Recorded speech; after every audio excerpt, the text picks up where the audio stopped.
अंजलि ने बचपन से कभी बाल नहीं कटवाए होते, जिस वजह से उसके बाल उसकी हाइट से भी लंबे होते हैं। एक दोपहर उसकी मम्मी अंजलि के बाल बांध रही होती है। सुन, लंबे बाल देखने में तो सबको अच्छे लगते हैं, लेकिन जब इनका ख्याल रखने की बात आती है ना, तो कोई तेरे बालों पर मेहनत नहीं करेगा। कुछ समय बाद ससुराल जाएगी, इसलिए क्यों नहीं मैं थोड़ा कटवा ले। कैसी बात कर रही हो मम्मी?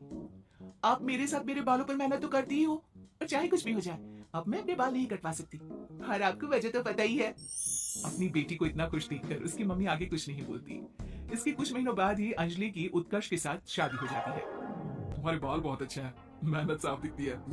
मतलब तुम भी इन पर मेहनत करने के लिए तैयार हो? अरे मुझे क्या मेहनत करनी होगी, चलो जो भी हो बता देना, गुलाम हाजिर हो जाएगा मैडम। पति की बात सुन अंजलि हंस पड़ती है।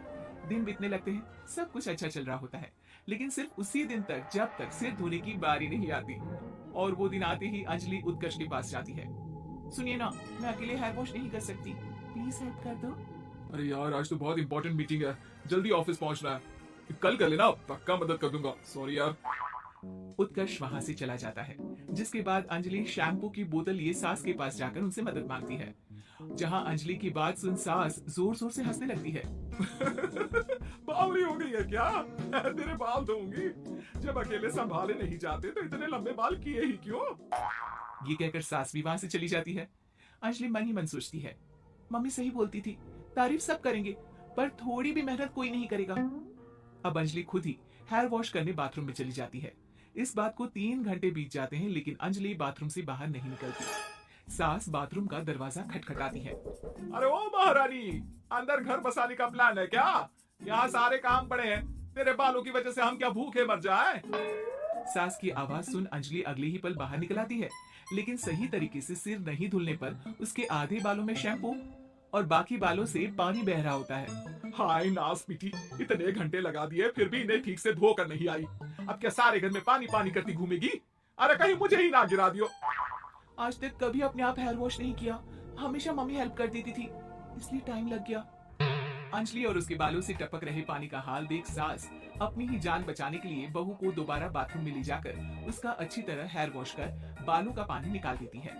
अब जल्दी काम पर लग जा, और मुझे दोबारा इस घर में तेरी जुल्फों का टंटा नहीं चाहिए। सास की बात मानकर अंजलि चुपचाप काम पर लग जाती है। इसी तरह दिन बीतने लगते हैं, जिसमें अब अंजलि हेयर वॉश के लिए आधे दिन का समय लेकर अपने घर आने लगती है, पर सास को इससे भी दिक्कत हो जाती है, जिसके चलते धीरे धीरे अंजलि के लिए अपने बालों का ख्याल रखना मुश्किल होने लगता है। न तेल लग रहा है, न समय से हेयर वॉश हो रहा है, और बालों में कंघा घुमाए तो हफ्ते बीत जाते हैं।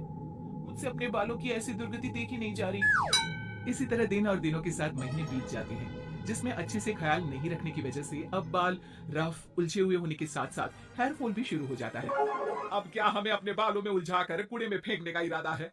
जहाँ देखो वहीं मैडम के बाल गिरे हुए मिलते हैं, अरे कटवा क्यों नहीं देती इन नासपीटों को? तभी उत्कर्ष वहां आ जाता है।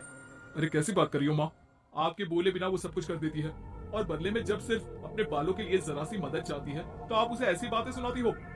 उत्कर्ष अंजलि को लेकर घर से बाहर निकल जाता है, और वो दोनों अंजलि के घर पहुंच जाते हैं। मुझे माफ करना, मैंने वादा किया था लेकिन पूरा नहीं कर पाया, अब तुम जैसा कहोगी मैं वैसा ही करूंगा। अंजलि की मम्मी उन्हें बहुत सारे घरेलू उपाय बताती हैं, जिन्हें अच्छे से समझकर दोनों घर वापस आते हैं, और अब मिलकर अंजलि के बालों को ठीक करने के मिशन पर लग जाते हैं।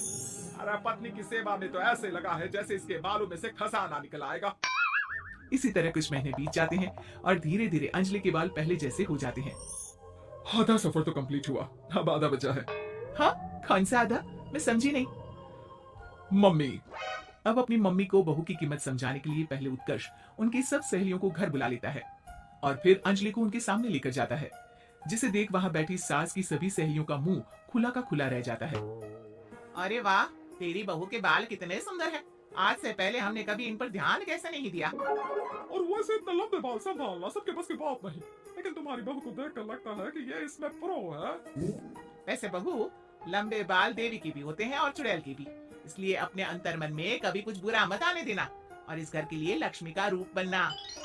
अरे किस बात की, घर की आधी लक्ष्मी तो ये इन्हीं जुल्फों पर खर्चा कर देती है। सास की इस बात पर अंजलि तुरंत पैसे ले जाकर सास के हाथ में रख देती है। अब मुझे सबके सामने नीचा दिखाने के लिए पैसे दे रही है क्या? नहीं नहीं मम्मी जी, पैसे आपको इसलिए दिए हैं क्योंकि ये उन्हीं बालों की कमाई है जिन्हें आप रात दिन कोसती रहती हैं। अगर आप वो सब नहीं करती तो मेरे बाल खराब नहीं होते, और ना ही मैं ये पैसे कमा पाती। हाँ? क्या मतलब है? कहना क्या चाहती हो? मैं शादी के पहले से ही एक हेयर केयर यूट्यूब चलाती हूँ, जहाँ शादी के बाद और बालों के हाल की वजह से मैं इनएक्टिव हो गई थी।